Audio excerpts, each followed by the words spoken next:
Bismillahirrahmanirrahim. This is 4th November 2022. Congenital heart disease in adult. Congenital heart disease usually present in the childhood in nowadays, but those who have missed diagnosis and continued their livelihood to adulthood, and they present later part of the life with the structural defect in their heart, and they have opportunity to correct them, these types of defect in the heart, and continue as normal as the others. In the new era of modern surgery, cardiovascular surgery reached to an immense height with minimal invasive surgery. Our today's presenter is a proud citizen of Bangladesh working in the field of cardiac surgery in National University of Singapore. He is a research fellow, Dr. Faizul Sajjad. He is one of the youngest surgeons in our Southeast Asia. We would like to just introduce him. We have previously gathered together to watch her lectures in the same event. There is 3D presentations of structural heart disease, that is 3D printing. Now we have another lecture topics, that is structural cardiac interventions in adult congenital heart disease.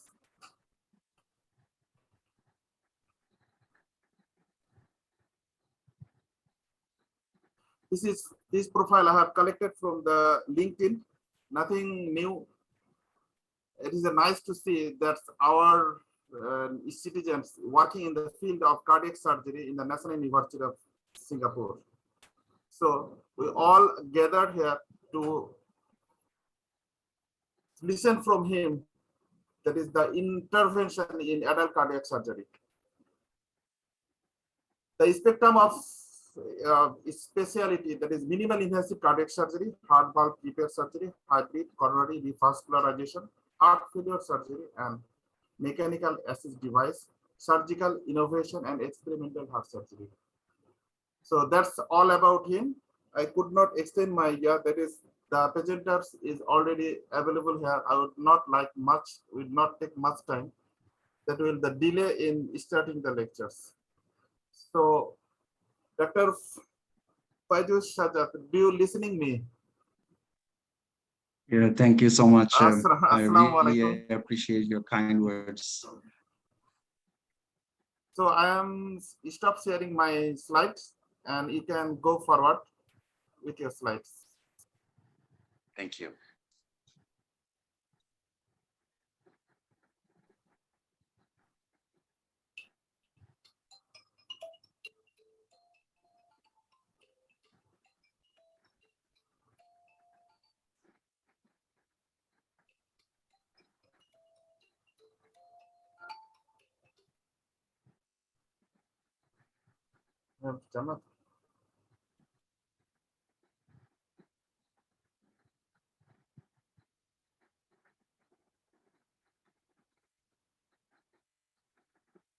Thank you for the opportunity given to me, and I remain constantly thankful for this continuous opportunity for sharing a little bit of my knowledge with the participants and the students.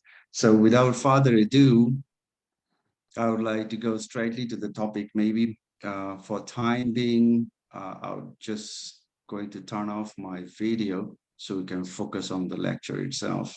And to start with, actually, thank you very much, Mr. Mofazzal Hussain, for your nice and elaborative introduction. Essentially, these are my disclosures. And just to add on, I have just recently completed FRCS from the Royal College of the Surgeons of England as well, which will be awarded on the 10th of November in this year. So I'm proud to add that one to my profile as well. So let's look into today's subject matter and topic. there is an increasing number of children with congenital heart disease surviving into adulthood. So basically, this congenital heart disease is one or more problem with the hearts and heart structure that exists since birth. But the question asks that what is life expectancy of a person with congenital heart disease? So that gives you a bit of breakdown of understanding that how many of these congenital heart disease patients ending up with SCHD. So there's about 75% of the babies born with critical congenital heart disease are expected to survive to 1 year of age. However, 69% of the babies born with critical congenital heart disease are expected to survive to 18 years of their age. But this number varies according to the country. But the definition roughly is like that.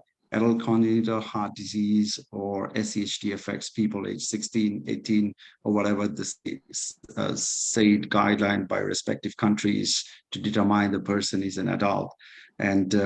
And these people are over living with a heart defect. Essentially, those are occurred during the fetal development. So let's look into the classification. Basically, there is a very well-known classification and very well-established anatomical classification. However, we divide this anatomical classification into the degree of complexity that adds in. It ranges from the simple complexity until the greater complexity. However, on 2018 SCCHA guideline says that we must add a physiological classification as well, which they have divided into a stage A until stage D. Basically, the physiological classification are a functional classification that determines that when and how an intervention should be performed. So let's dive into a bit deeper into this both group of classifications. So as I said, anatomical classification comprises simple complexity that starts with isolated small ASDs, and it can be a small VSD, mild isolated pulmonary stenosis, or a previously ligated or occluded ductus arteriosus, the PDAs, and or a repaired secondum ASD or a repaired VSD. The moderate complexities are the most patient, and it can range from the left ventricular fistula, anomalous coronary or pulmonary venous connection, AVSD, congenital aortic valve disease, congenital mitral valve disease, some degree of coarctation of the aorta, abstains, infundibular outflow tract obstruction, RVOTO, or the ostium primum ASD. And it also includes a moderate and large unrepaired secondum ASD, moderate large previously patent ductus arteriosus, pulmonary valve regurgitation, pulmonary stenosis in moderate or greater degrees, peripheral pulmonary stenosis, sinus valsalva defect, sinus venosus defect, subvalvular aortic stenosis, supravalvular aortic stenosis, straddling AV, or a repaired tetralogy of Fallot, and VSD with the associated greater degree of shunts. Although the greatest complexity are rarely seen, but however, we should keep in mind that this can occur in adulthood as well.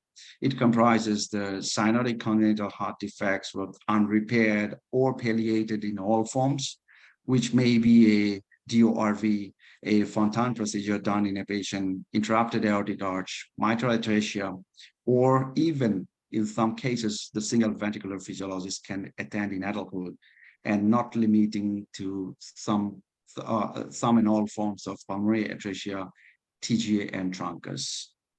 So these are well-known classification to remind you that not all congenital heart disease can end up as an adult congenital heart disease, but these are the complexities that you may see this group of patients attaining into their adulthood. So once you want to make a diagnosis of which group of patients you are dealing with, and when we are going to intervene, at that time, we actually need to do physiological classification. Essentially, as I say, that these are divided into stage A, B, C, D. These stages are the functional classification, I would say, and this actually matches the NYHA classification. As you can see in stage A, essentially they have no symptoms. So basically, this group of patients are rarely seen in SHD. They are coming to see a physician. So they may not have any arrhythmia. They have normal exercise capacity, no hemodynamic or anatomical sequelae, and normal and organ functions. However, in stage B, you see patient with mild symptoms, and these are the patient, whether you see during the course of the treatment, you are observing them, and or they may present with mild symptom to the physician. So essentially, these are NYHA class 2 group of patient, and may have some degree of hemodynamic sequelae, may have mild valvular diseases, trivial shunt, some degree of arrhythmia, but not requiring treatment, and abnormal objective cardiac limitation to exercise. These are the group of patients usually you'll see in your clinic, which are in stage C, having marked limitation of their activities due to symptoms. And essentially, these are NYHA class 3 patients with significant valvular disease and say, for example, moderate aortic enlargement with venous or arterial stenosis, mild to moderate hypoxemia, so on and so forth. But essentially, this group of patients usually are complicated with end organ dysfunction, like renal or hepatic. But remember that this group of patients are usually responsive to therapies. And the very last group of patients are coming in stage D. This patient usually attains into the A&E, I mean the emergency department, with severe symptoms. And these group of patients are presenting with NYHA class 4 with severe degree of aortic enlargement, arrhythmia that is refractory to treatment, severe hypoxemia, severe pulmonary hypertension, even Eisenmenger syndrome, and refractory and organ dysfunction.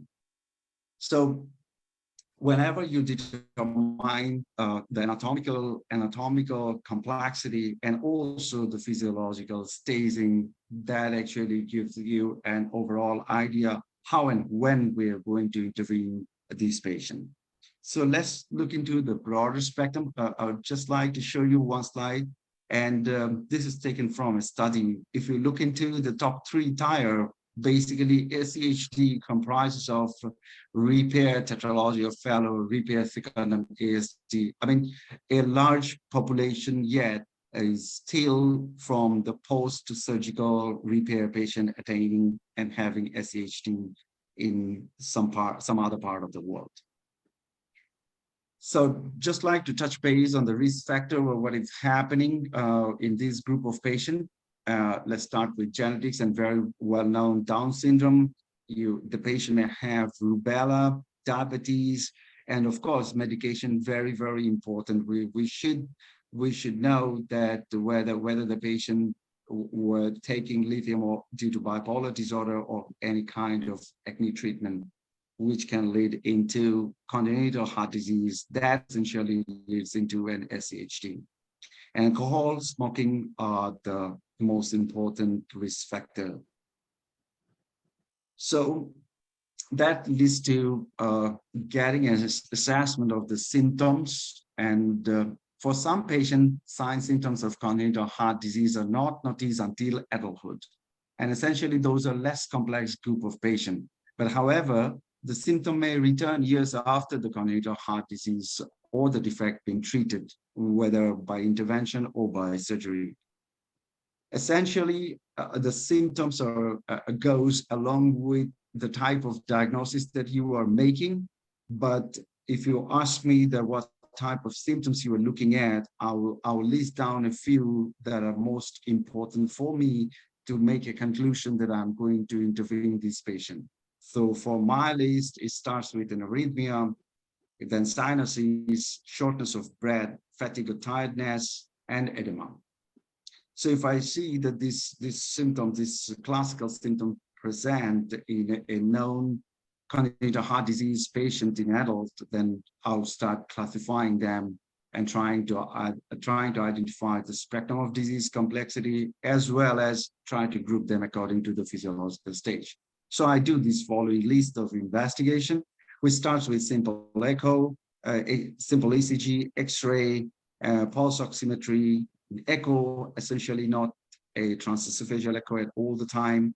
And in some cases, of course, not all exercise or stress test, cardiac CT and MRI. CT is very, very important and essentially can show you different degree of involvement of anatomical complexity, and MRI is very helpful.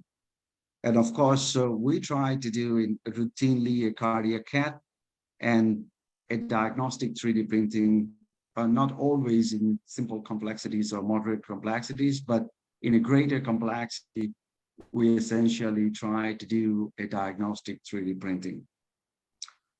So basically, if we look into the different categories for many years, after making the diagnosis, essentially into the imaging lab or in the catheterization lab, you try to divide them into groups. So in our practice, we try to categorize them based on the diagnosis, and we try to categorize them that this group of patients are whether having a valvular heart disease or having a septal defect, a vascular obstruction, a fistula, or residual lesion from the surgery. So these are the 5 classical groups. And the rest of my lecture actually going to comprise of the different examples coming up in these categories. So this picture actually summarizes that different examples and the different type of intervention that we are essentially adopting to treat these different 5 groups. As I say, that you are dealing with valves or an obstruction from coarctation or pulmonary stenosis, and any other kind of stenosis, or a post-procedural, post-surgical residual defect, or you're dealing with a fistula or collaterals like MAPCA, or you are dealing with septal defect like simple ASD and VSDs. So essentially, when we start planning the intervention over the 2 decades, our approach in diagnosis and treatment of adult congenital heart disease has been totally transformed. The site of treatment was operating room whenever it is moderate or greater complexities, but now the first invasive treatment are increasingly performed in the cardiac catheterization lab, if not a hybrid operation theater. So as you can see in this picture, I try to capture one. You can appreciate this in operation theater, having a cath lab facility incorporated together, but essentially you don't do the 2 procedures simultaneously. I mean, meaning say you don't operate and do the catheterization at the same time, but at the same setting.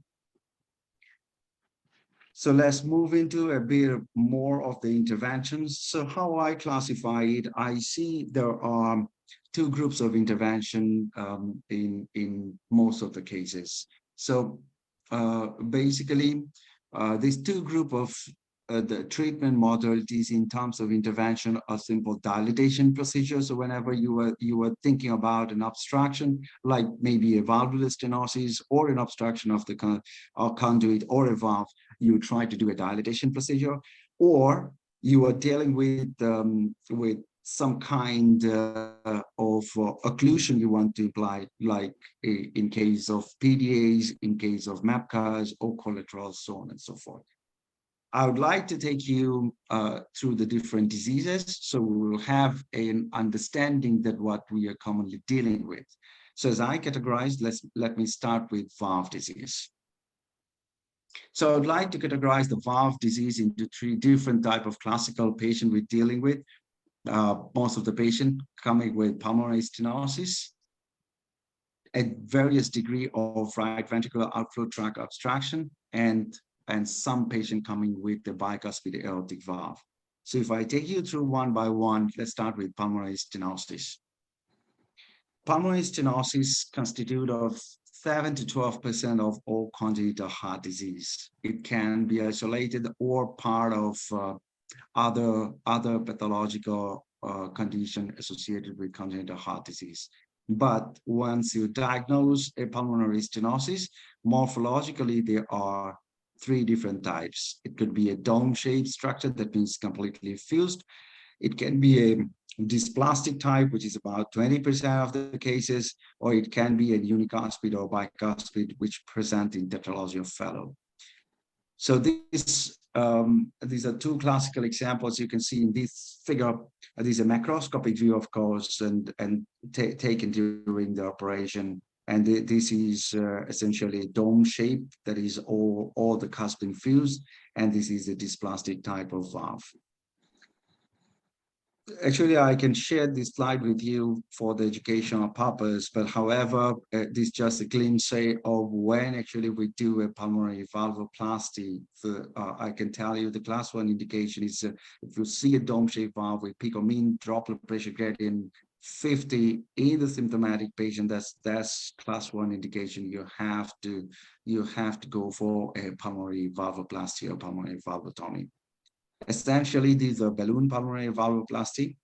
And I show you an example of balloon pulmonary valvoplasty, as you can appreciate in this picture, that the indentation here, which is arrowed, is the side of the stenosis. So this technique is essentially known as a double balloon technique to support the structure where you can essentially get a proper dilatation of that fused valve.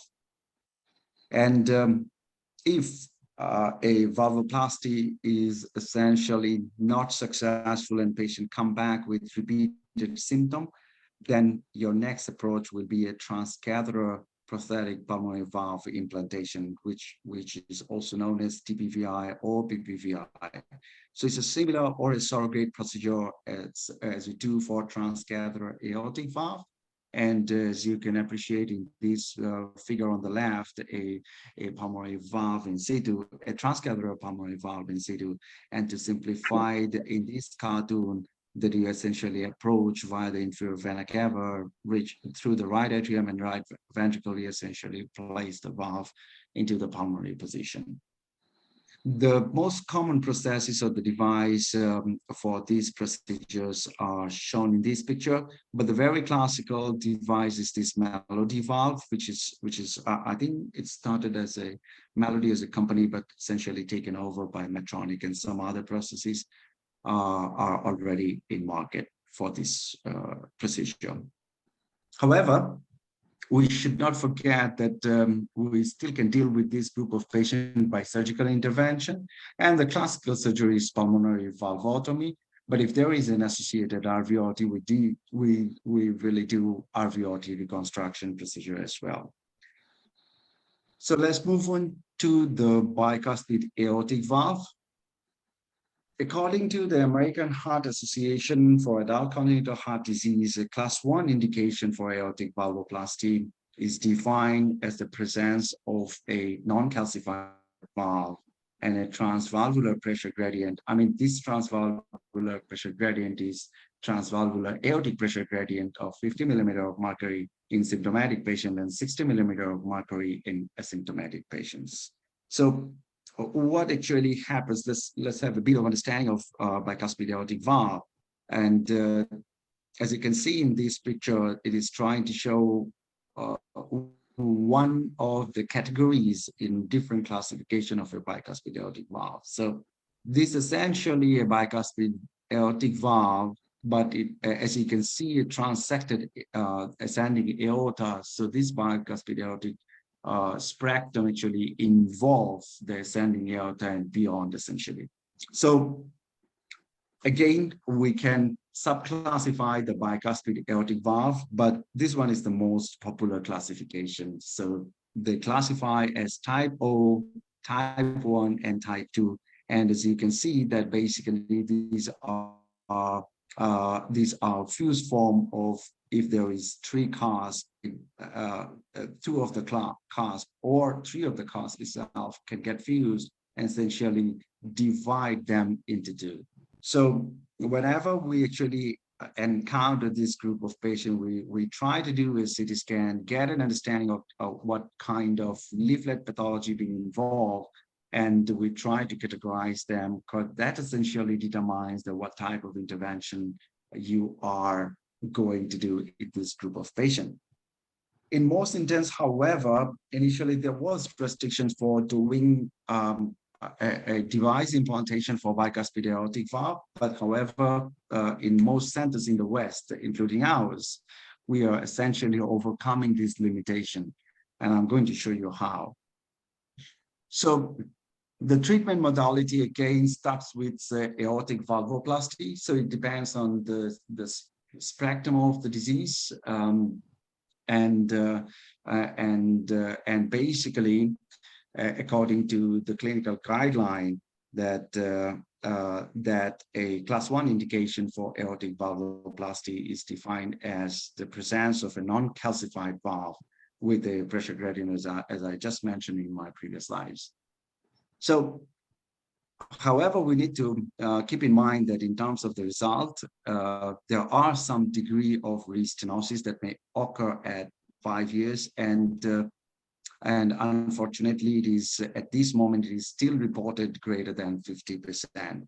So, basically, for bicuspid aortic valve in adult, we have to look for some other kind of solution which are adapted for different kind of aortic pathologies as well, and which is known as the transcatheter aortic valve implantation. So TAVI is a known procedure for a durable and trusted solution for bicuspid aortic valve as well. And as you can appreciate, in most BAV at this moment, I believe Sapien and Sapien XT is the valve of choice. But however, we have seen there are other devices in development, which was essentially at this moment, Evolut Pro is also available, which is from Medtronic and can be used for bicuspid aortic valve TAVI procedures. And then again, surgical intervention, you essentially can do an aortic valve repair. And yes, it is possible to do Ozaki repair in bicuspid aortic valve. So as you can see in this photo, essentially what the surgeon is trying to do is they exclude the pathological leaflet and try to reconstruct a new leaflet to give a tricuspid formation, three leaflet formation for the aortic valve. And however, we should not forget about the classical aortic valve replacement with the mechanical or biological processes. And now on, as you can see in this photo, you have different sutureless devices. Surgeons really need to use some suture material to place them into the aortic annulus. So these sutureless processes are also available for implantation, even for BAV patient. I believe last but not the least, we should remember the surgical management of BAV. When BAV is associated with ascending aortic pathology and aortic root pathology, we have different modalities of the treatment. And essentially, these are not one supplement of others. And you have to determine the surgical procedure depending on the degree of involvement.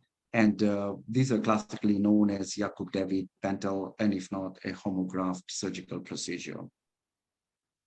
Let's look into the other sections. So in my classification, I actually already talked about the pulmonary stenosis. These are obstructive lesions. Let's have a look into the aortic coarctation. So you should remember not all patients attaining to SCHD who are suffering from aortic coarctation, but however, adult coarctation, we have to remember, usually located in the isthmus, but a complex lesion is also not uncommon. When not treated, this defect is associated with a high rate of comorbidity due to easily getting into hypertension and its sequelae. And this patient also have early coronary artery disease, early symptoms of heart failure, and get complicated with stroke. However, the standard criteria for indication of treatment in coarctation is a peak systolic pressure gradient more than 20 millimeters of mercury, with the factors such as presence of collaterals, comorbidities should be considered. I would like to show you this slide. This a long segment stand implantation in aortic coarctation. So essentially, this is showing a synangial where the arrow is showing the area of coarctation, and it is basically the takeoff part of the subclavian artery.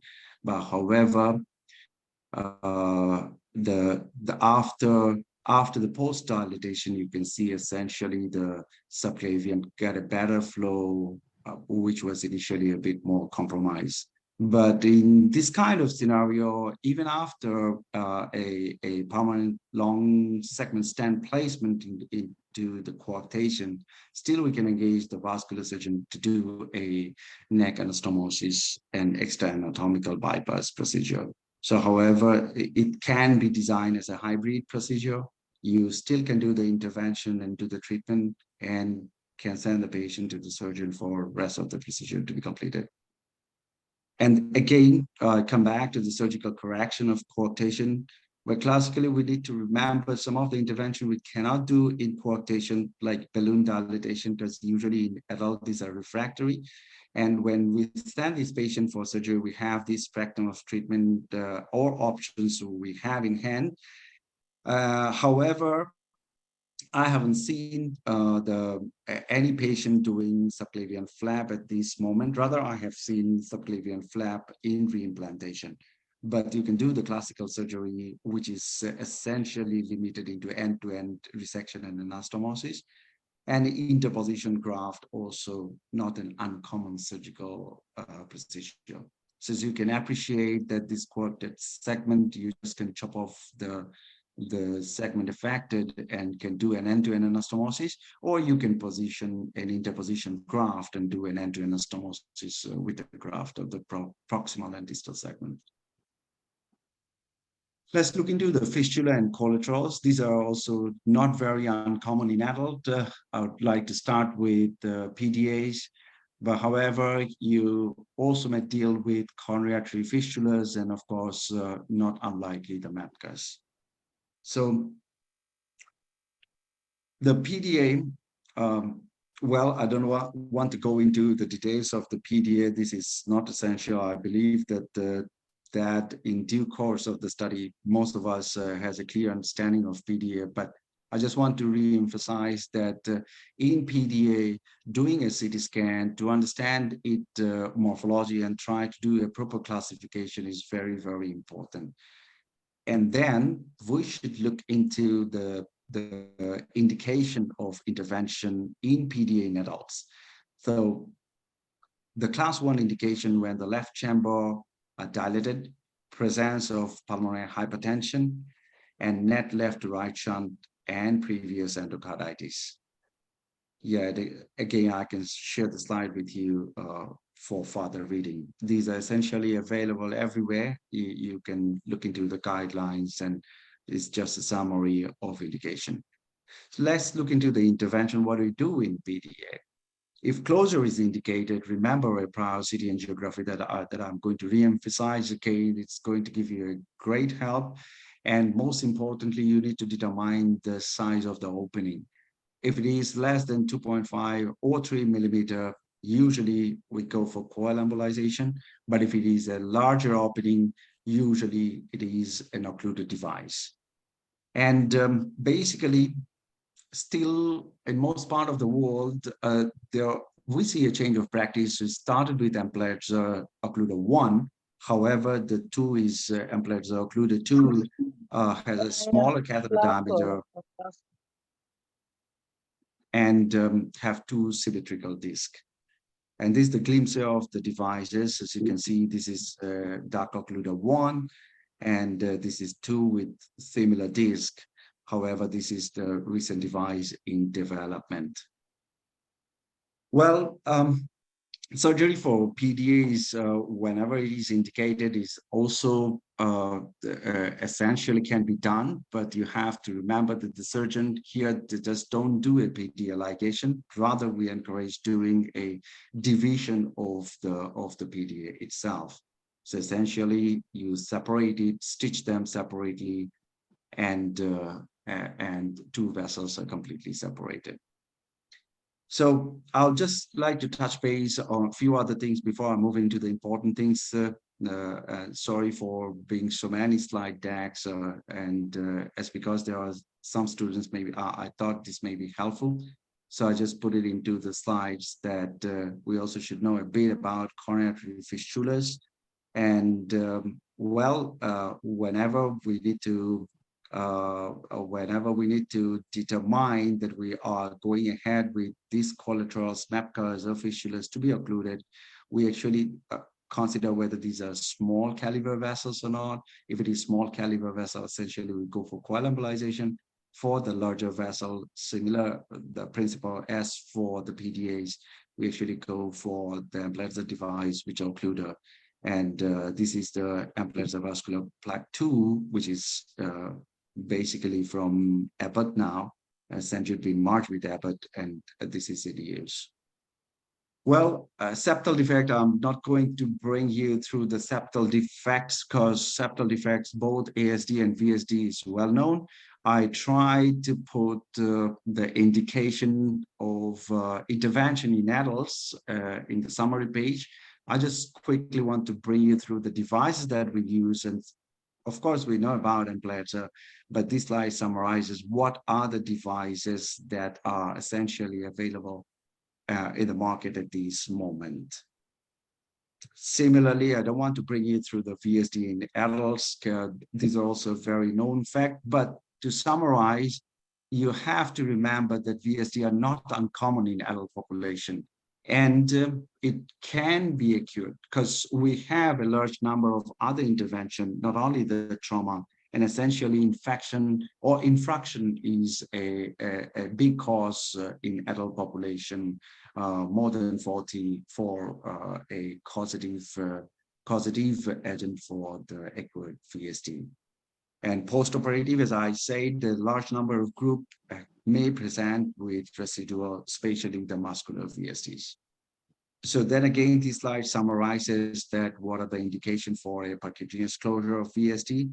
And let's move into the later sections. So as I say, some group of patients, as you can see, that essentially they underwent a surgical or interventional procedure having a residual defect, like Fontan fenestration. They may present for Fontan fenestration, and patient can come with conduit obstruction. This is also not uncommon, and especially for the lateral tunnel Fontan. And you actually can see patient with intraatrial dehiscence following mustard ascending procedure. But essentially, to be very honest, I haven't seen one yet because the number of patients having a mustard ascending is declining quite a lot. So with that, I would like to thank everyone, and I'm happy to take any question.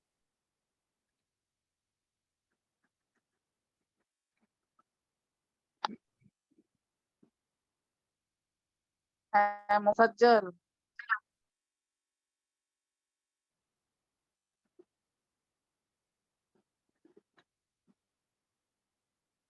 Mufajjal, is there any question? Madam, there is no question in the chat box. Okay, if anyone can ask any question, you can ask question. You are a student of FCPS, so you should ask question. I have two questions. That is, we have usually encountered that is ASD in adults as well as post-operative. In the post-operative cases, there is conduit or stenosis and coarctation of the aorta previously repaired associated with PDA, and there is a recoarctation after surgery. Though there is a ligation of the coarctation segment, PDA segment, and thereafter reconstructed the coarctation part after dissection of coarctation segment and end-to-end anastomosis. And what is your experience in this regards? So essentially what I hear that this patient came back with a restenosis in the coarctation segment. Is that what you found? Yes, one of our patients that have PDA as well as coarctations. Patient underwent surgery, thereafter again came back after 2 years with recoarctations after postoperative. Correct. So if I'm hearing you correctly, so this patient essentially came back with a recoarctation. Right. That means we have to do it like this. You have to do an assessment of this patient. And as I showed in my slide, we need to determine that whether this patient having symptom or not. If there is no symptom, so essentially we have no treatment option. And also we have to determine that whether the pressure gradient is more than 20 millimeter of mercury or not. If even having no symptom, you need to intervene this group of patient. For post-surgical restenosis, what we advise that you go for an intervention and put a long segment stent rather than going for a dilatation procedure alone. Dilatation essentially is not going to help. So you put a stent. Okay, thank you. Yeah, but I think, Manjul, you are talking about a child. You are talking, how old is your patient? Madam, the child underwent surgery in 2021, and this is No, 2009. what is the 2019. age of the patient? Age of the patient is at present 9. 9 years. Oh. 9 years. 3 years back, Oh. she underwent Okay, 9 years.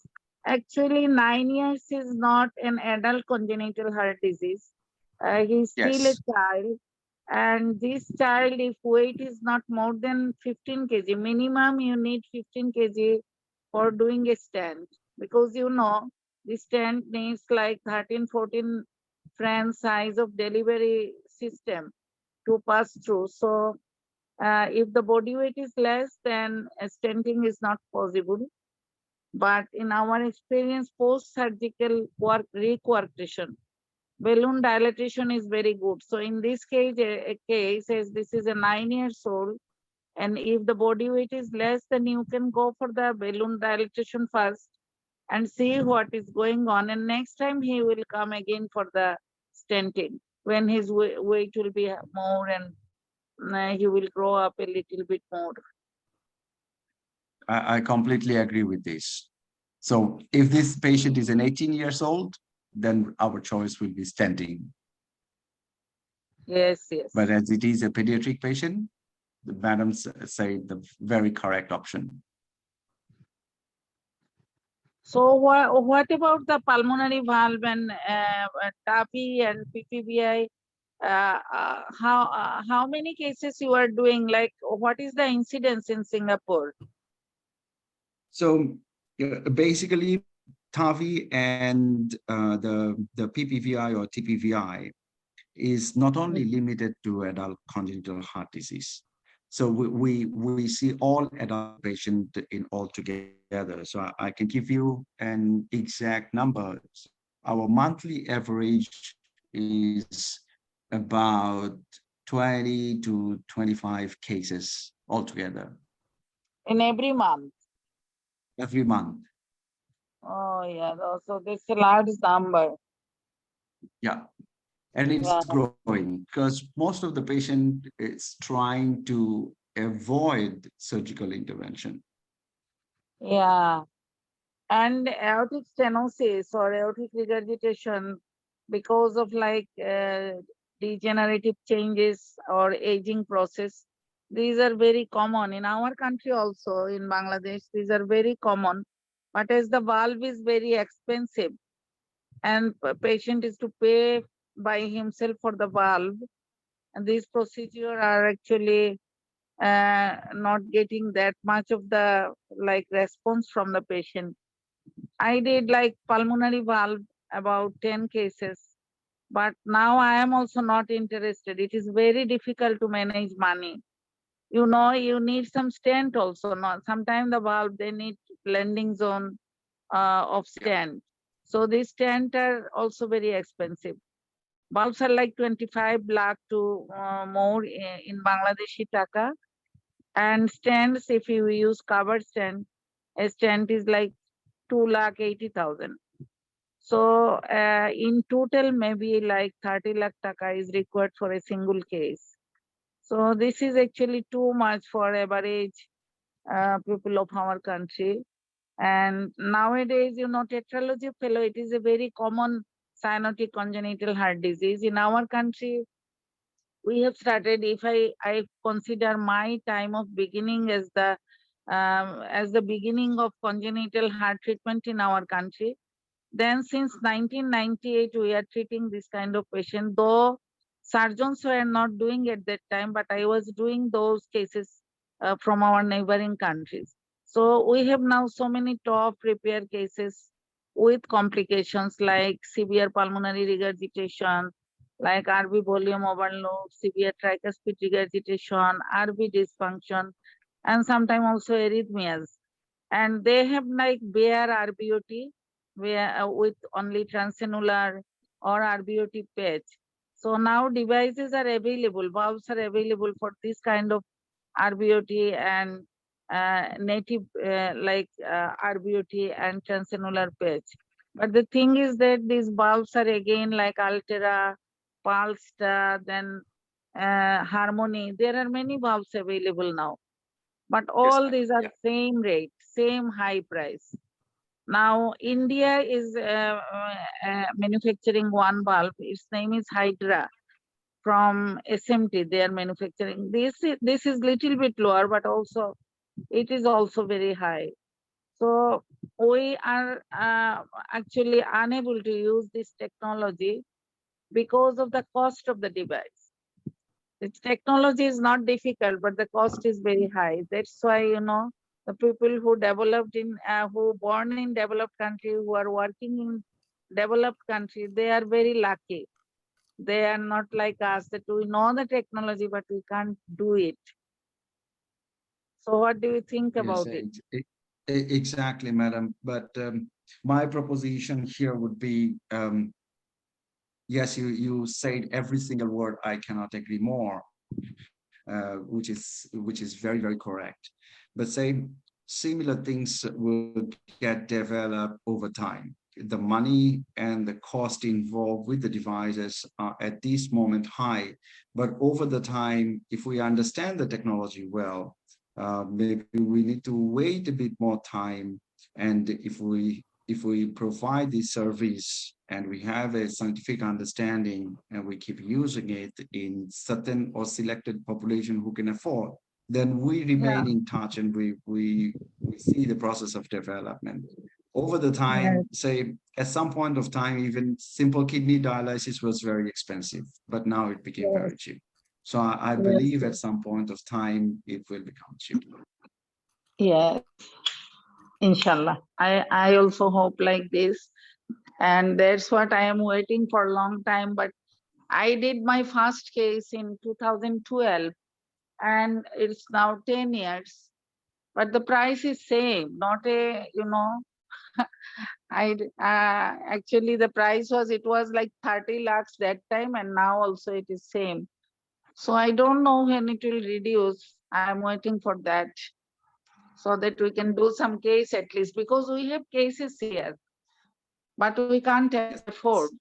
to do those. So Mufazzal, if you don't have any question from anybody else, I think we can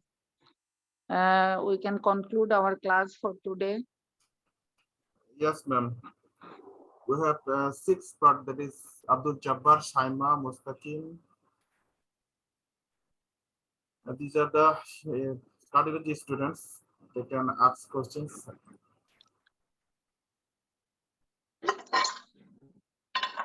Abdul Jabbar and Shaima, are you listening me? If you have any questions, you can ask.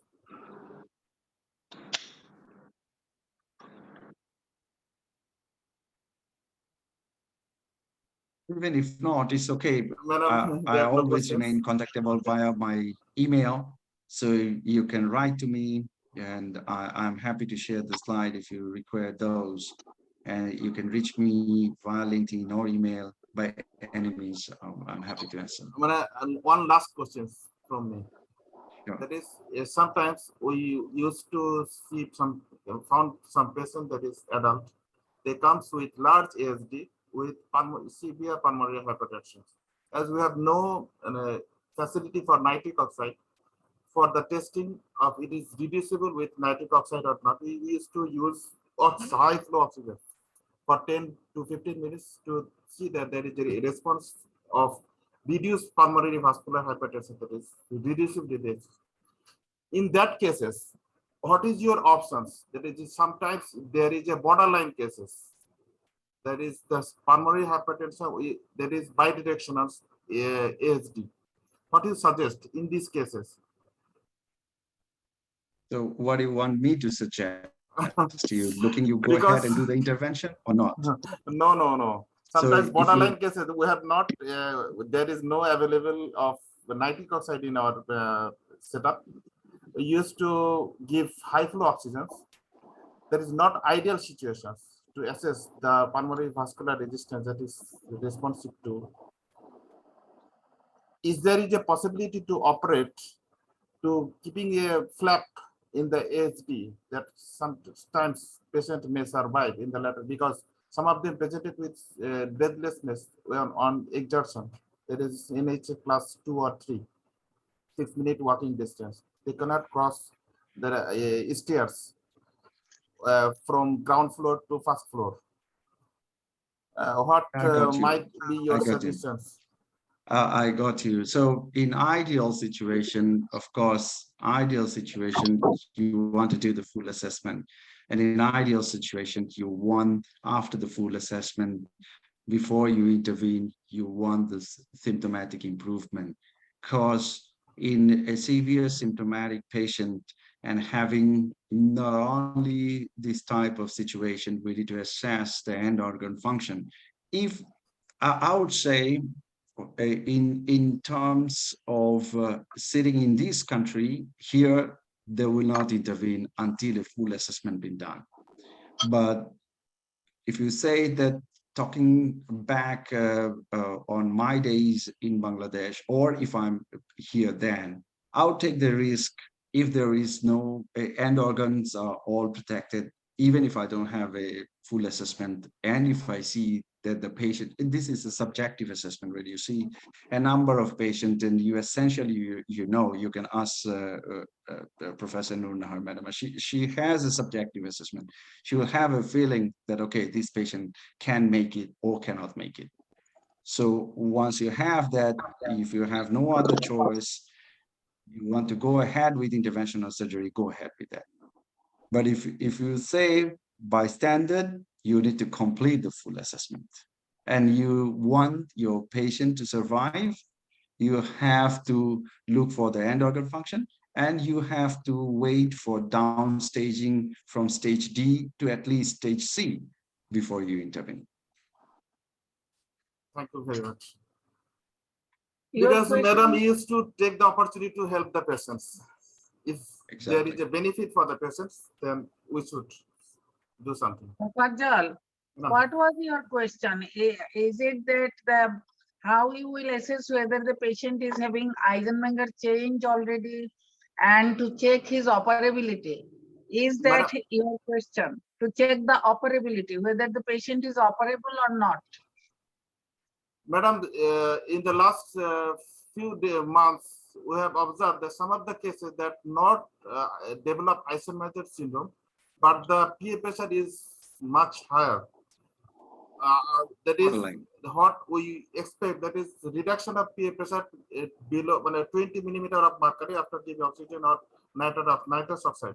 We used to see that sometimes 10 millimeter or 15 millimeters down after giving oxygen.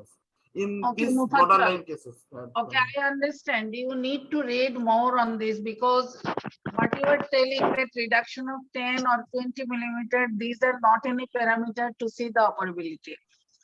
You have to check if you have, if you don't have nitric oxide, that is understandable. You can do the reversibility test with 100% oxygen, but then you have to look for the QP, QS, and then how much it is increased. You have to look for the pulmonary vascular resistance. For example, if it is like 10 and after doing the oxygen test, if you see that it is now 5, or if you see that QPQS increased, QP increased after giving oxygen. These are the parameters from the cath lab you can get, but clinically you have to see whether the patient is having a very loud P2, whether the patient is having desaturation, like oxygen saturation is 90 or less than 90. So presence of cyanosis, presence of loud second heart sound, and diminution of the length of the murmur. Like you will not get any systolic murmur, rather you may get some diastolic type of murmur. And then after that, you can look at the chest X-ray. You will see that there is pulmonary conus. You may see that there is some pruning. And then in the ECG, you will definitely see there is shifting of, if it is a BSD, then from shifting from the left ventricular force to the right ventricular force. And if it is an A, you will get more RBH. So there are many clinical parameters and investigative parameters operable or not. And in the echocardiography, you will see right to left shunt, clear cut right to left shunt. So these are the things you have as a student, you have to see all these things first, and then you have to think about nitric oxide and other things which are not available. Still, you have many things for we have to answer simple things like clinical examination, chest X-ray, ECG, echocardiography, cath lab parameters, and then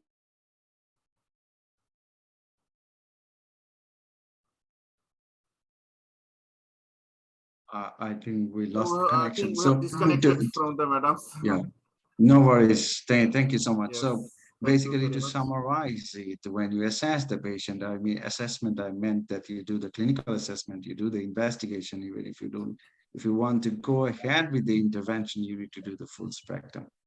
And after completion of the full spectrum of the investigation and assessment, you decide whether you want to intervene this group of patients or not. But I just wanted to say that if you feel that this is borderline and you cannot complete the full assessment, still you are the one, you are the treating physician, right? Now we So have got you one decide. patient that is a 27 years old female, and presented with there is no cyanosis. Saturation of oxygen is 95%. There is no palpable P2, but on cath lab we have found that there is a increased PA pressures. That is PVR is high.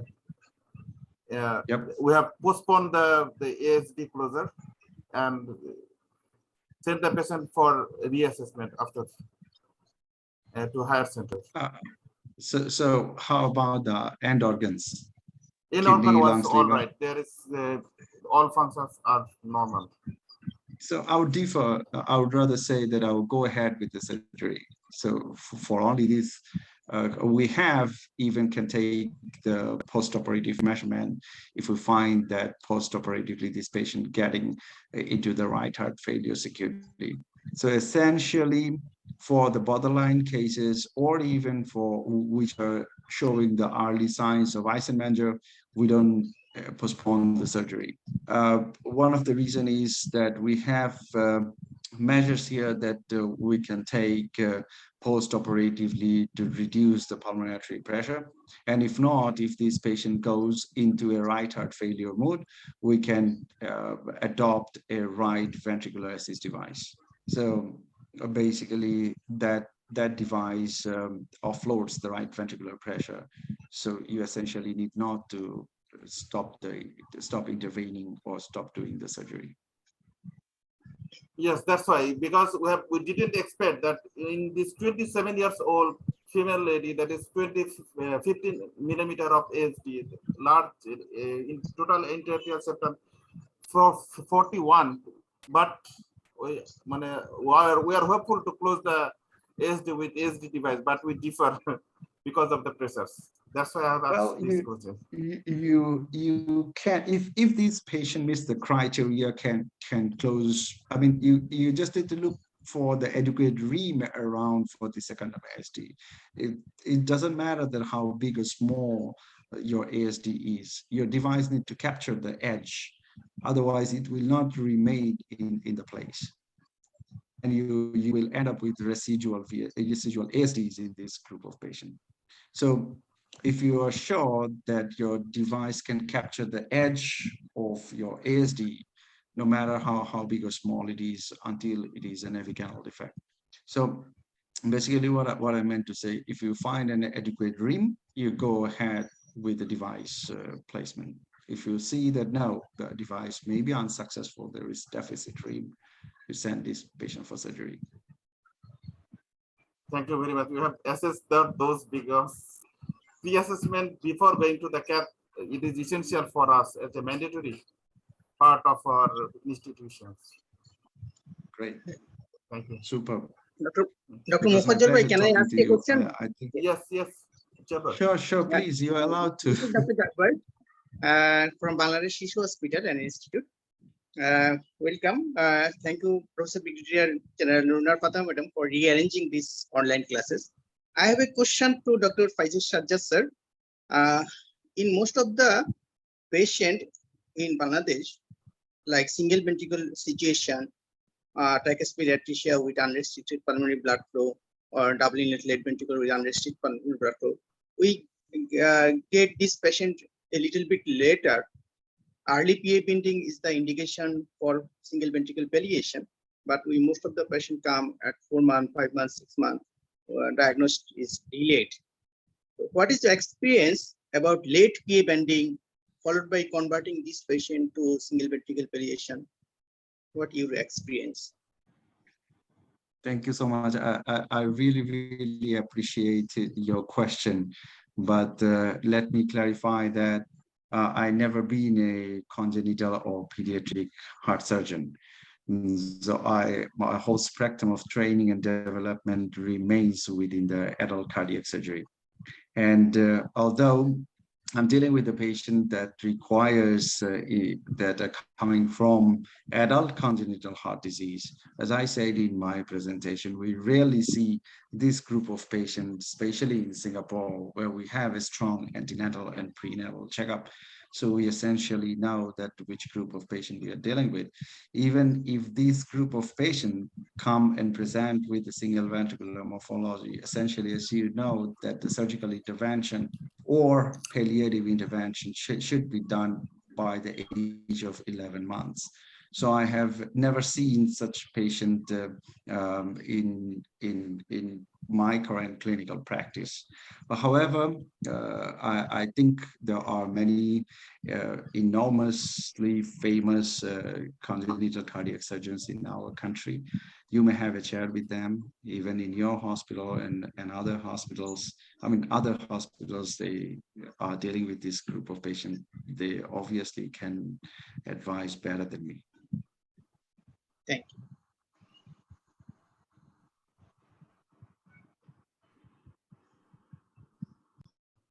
I think there are no more questions today. Sure. We can come. Thank you. I hope I clarified my standpoint, Yes. but I remain contactable. Thank you for arranging everything, and goodbye and good night. Good night. Thank you very much. Thank you.